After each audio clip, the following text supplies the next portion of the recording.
All right, welcome back, YouTube. I got a special video today. I wanted to do a painting update today, but got something that I don't think anybody's seen on the internet yet. Uh, what is in front of you are a Kickstarter from, I think it's Agema Miniatures. They are a small miniature manufacturer or company. I don't think they do their own manufacturing.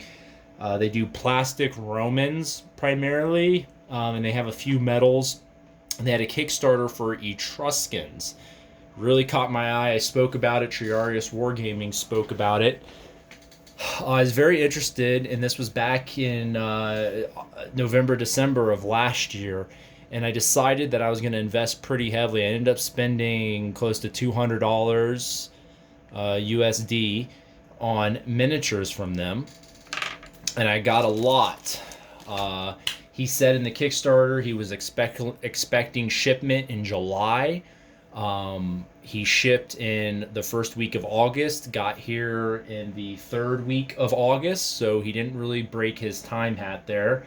Just a few weeks over time there, nothing to complain about there. Footsore did the sculpting and the casting of these miniatures. Now, I have heard criticism laid at Agema in the past that a lot of their miniatures had softer detail, they weren't as quality. It scared me, but with Footsore doing the sculpting and the casting, I was hoping that that would be better. So I took the plunge. I got in there, and this is what I got here. I'm not going to show off everything. I just want to highlight the good, the bad, and the ugly. A pack of 6 infantry was 10 British pounds. A pack of cavalry, 12 British pounds. Now that is pretty comparable to Foundry and Aventine pricing. So I'm going to be using those two companies. I believe a 3-pack of cavalry straight from Foundry is 14 pounds. So we're talking a 2-pound difference, slightly cheaper. Definitely within the same pricing as Aventine as well. They're very unique miniatures. There's nothing on the market like them. That's the good thing. I will say with my particular order, I'm missing 2 sets of axemen. I ordered 3 sets of Etruscan axemen. I only got 1. I've reached out to the owner, Greg. He has not responded to me yet. Time difference. He's responded to all my previous questions, so I'm sure he will make things right. I'm sure I will get my other 2 packs of axemen. I hope so. If not, I'll be making a video telling you guys, hey, he burned me on 2 packs of miniatures, but I very much doubt that's going to happen. I've asked him several questions about the order and shipping and times and products and whatnot, and he's been very, very responsive to all of it in a very timely manner. So I'm pretty sure he's going to come through, and I'll get my 2-pack of miniatures. But with that said, stinks I don't have my 2 axemens, because honestly, out of all of them, I was looking forward to the 2-handed axemen. That's one of the axemen. These guys are in lamellar armor. And you can kind of see the style of them there. So I would rate the actual sculpting quality lower, 100% lower than Aventine. The detail is softer. I don't think the detail is bad, but it's definitely softer than Aventine and Foundry. We do have... Is it going to focus? Come on, baby, you can do it.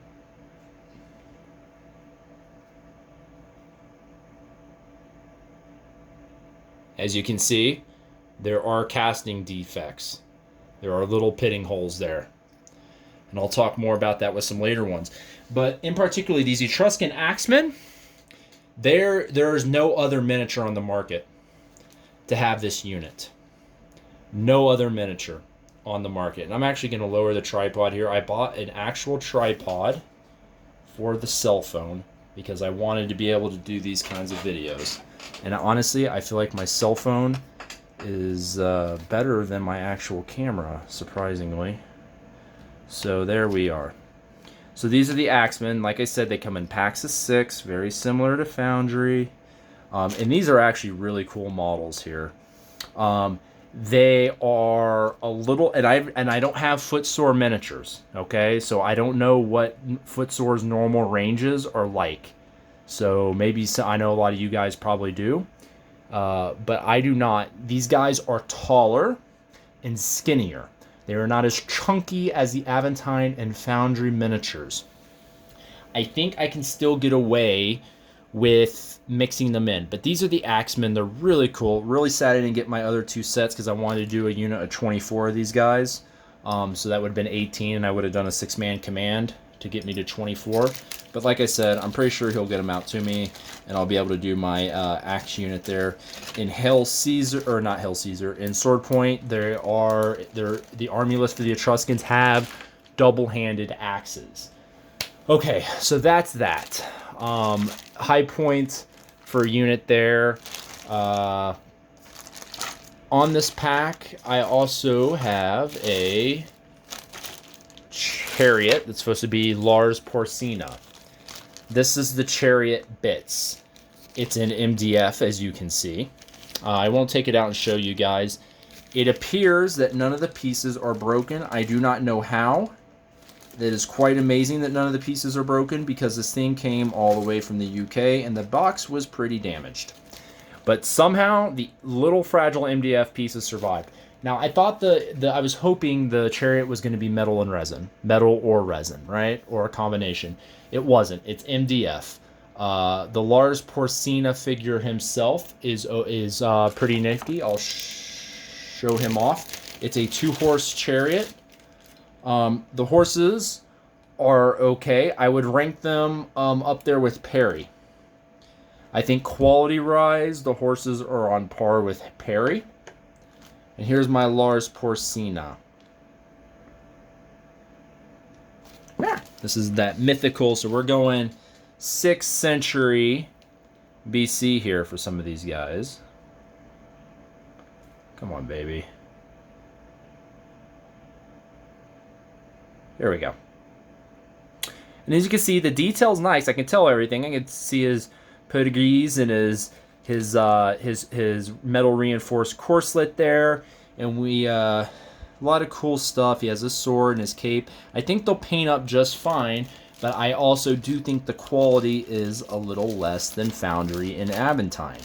Now they're ranked in a similar structure as those companies, but I do think the detail is not as good on these guys. That's just my opinion. That's excluding the chunky factor. Okay, so there are those guys. Now I got a bunch of various armored class spearmen that have muscled cuirasses,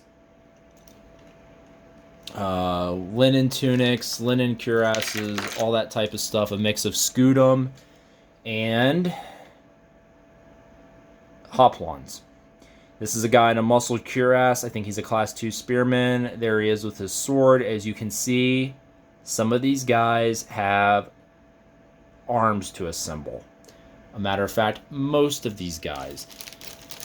They did not come with spears. They did come with javelins. Not a big deal. As you can tell, this guy has, and this is going to be very germane to the subject here in just a second. This guy has a nice open, trying to show it off without dropping it, open hand.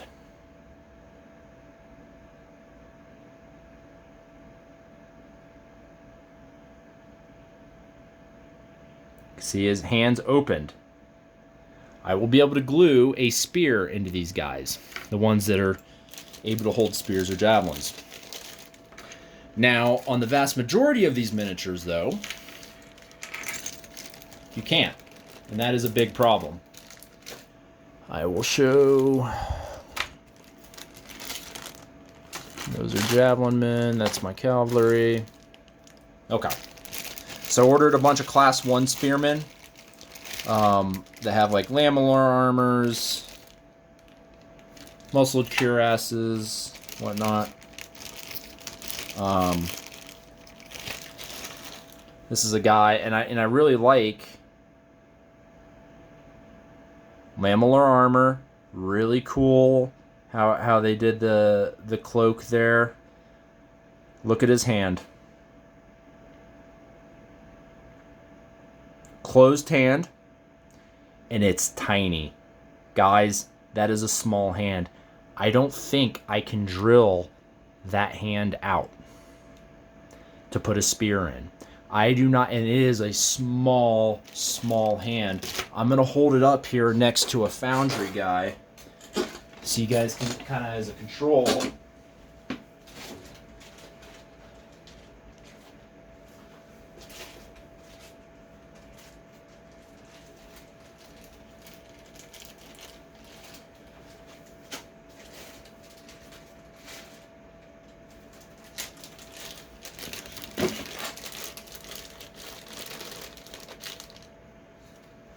So here's the foundry guy.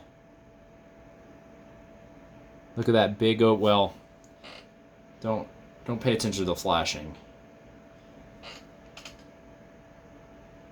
Look at that big open hand. Look at that. I could easily put a spear or javelin in that hand. Okay? I cannot. I don't know how I'm going to get spears in these guys.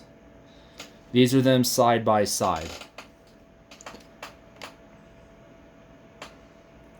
Like I said, size-wise, not that bad. As you can tell, and this is a Greek peltast, as you can tell, the foundry are thicker.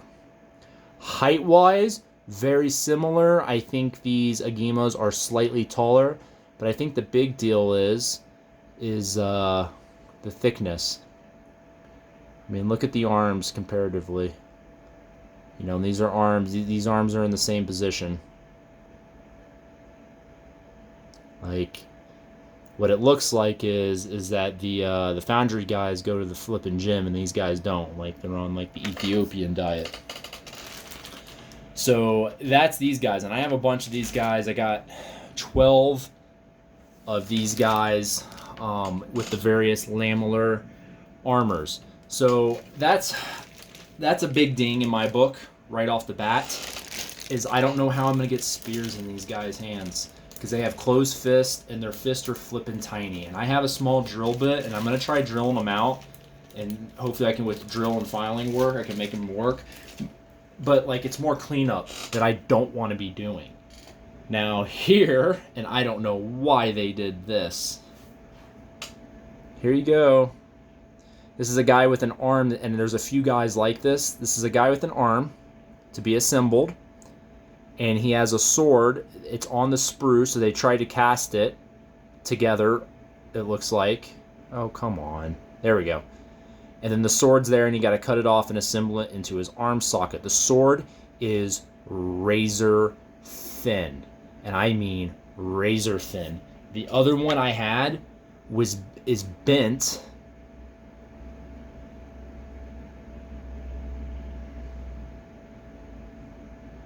And it may never be perfectly straight. I'm going to keep them out of the bag. They're not going to go back in the bag because I don't want the swords to get more bent there.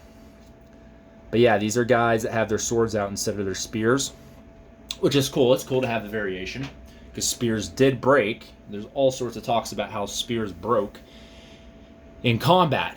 But yeah, you know, I don't know why they did that. Because the other half of the guys that are armed with swords have them casted separately, and they're in their own separate little bag.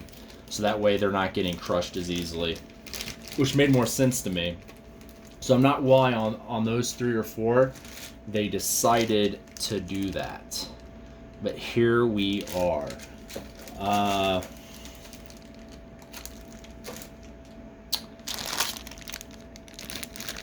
Here are some slingers. I did buy 12 slingers. So I only want 12 slingers. So essentially I'm going to be making an entire Etruscan army. At this point I'm going to have enough for an entire Etruscan army. And the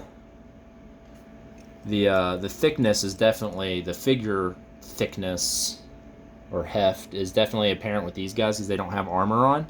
Not a big deal because these guys are all going to be, I'm using one manufacturer. Now I bought a bunch of Foundry Greeks to hopefully mix and match with these Etruscans because,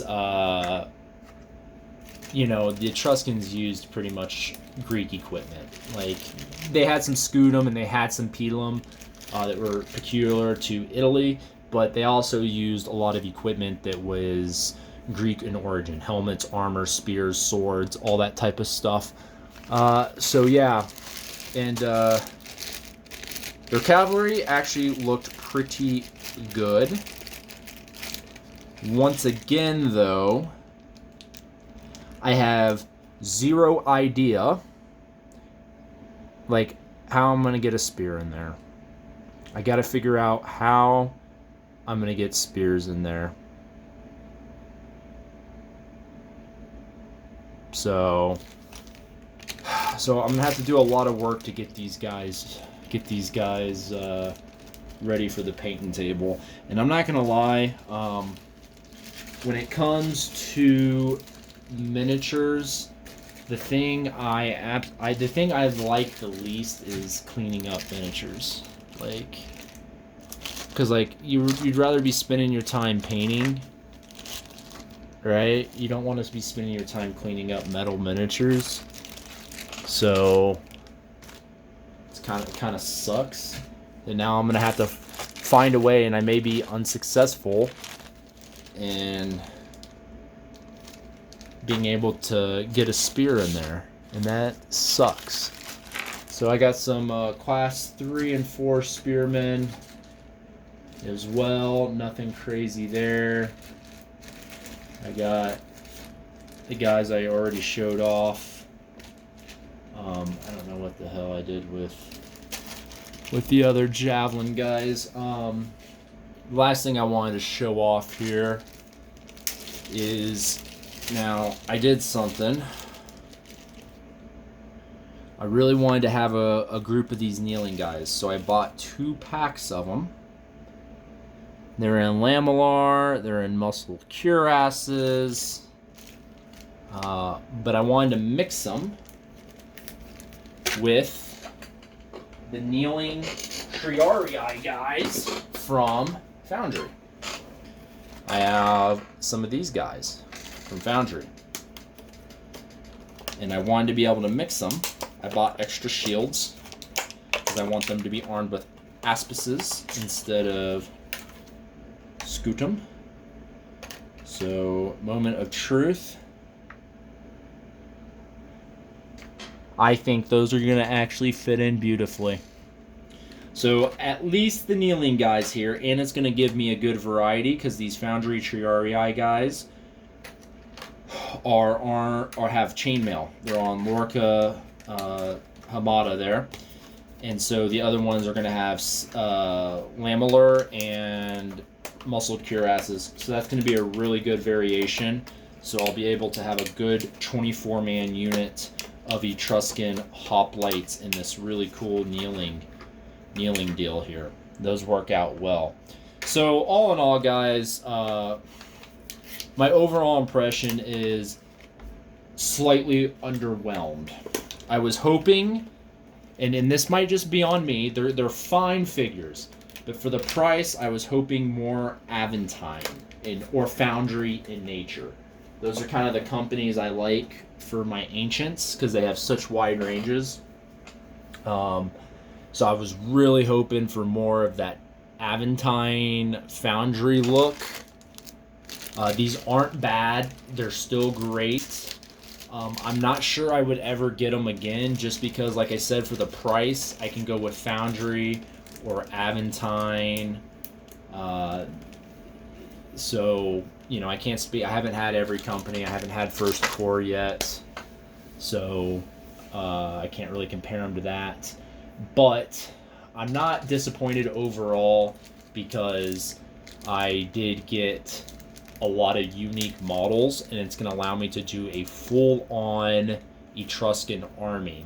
So I'm going to be really covered for the Greek for that early transitional period in Roman history from archaic Rome to the Republican era, right? So we're talking about the transition between the monarchies to the Republican period, and I'm going to be really covered, and I'll be able to do, once it's all said and done, I'll have an Oscan army, a hill tribe, Oscan Samnite army. I'll have a Etruscan army, and I'll have a Republican Roman army, and eventually I want Carthaginians too. So I'll be covered, and I wouldn't mind getting a successor army.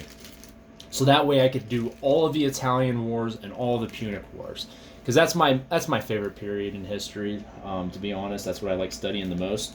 So I'll be covered on that. But yeah, I think the ultimate plan is these are going to become part of his store. And I know a lot of you guys probably aren't interested in like literal Etruscans. It's such a niche army that really can only be used for a pretty short period in wargaming. But I love studying the Etruscans and other ancient Italians, so this was kind of right up my alley. But yeah, I don't know if I'll be going anymore with Agema. I don't regret my purchase, unless I don't get some of the miniatures I ordered, in which case I will definitely regret it. But overall, they're not blowing my mind. So, I would maybe put them on par with Perry medals. And ECW range. I only have Perry ECW guys, so yeah. But other than that, guys, they're pretty good. I hope if any of you guys were thinking about getting these in the future, these help you out in deciding. So until then, guys,